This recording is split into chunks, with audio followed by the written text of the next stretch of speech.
Well, I think what the message that we should be sending is, and I think it's unfortunate that this message does not go out, is the fact that what Hamas is doing is putting the rocket launchers on the top of residential apartment buildings. They put it within hospital and educational complexes. I don't think that that is something that makes the pictures that you are talking about on the various newspapers throughout the globe. I think instead, as you said, they have instead the pictures of the poor women, children, babies that have died as a result of this conflict. But I will tell you something, the ones who are responsible are not the Israeli Air Force that goes ahead and presses the button on those bombs. The one who is responsible for those deaths are Hamas, who are choosing deliberately to put those innocent civilians in a place to have a situation of collateral damage. And that is despicable in my view.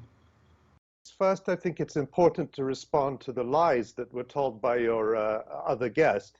Now, if Hamas were really putting rocket launchers on the top of residential buildings, I'm sure Israel, with all its drones and all its surveillance technology, would be able to provide evidence of that. But instead, what happened yesterday, in fact on Tuesday, is Ophir Gendelman, the senior spokesman of Prime Minister Netanyahu, put out a video which he claimed showed Hamas firing rockets from next to an apartment building. He put that on Twitter. What did Twitter do? They put a label on it, the kinds of labels they used to put on the tweets of Donald Trump, saying that it was manipulated media and it was in fact a video from Syria taken in 2018 from the city of Daraa in Syria that had nothing to do with Gaza. So we've heard all these lies repeatedly, which are designed to blame the victims and absolve Israel from liability for war crimes.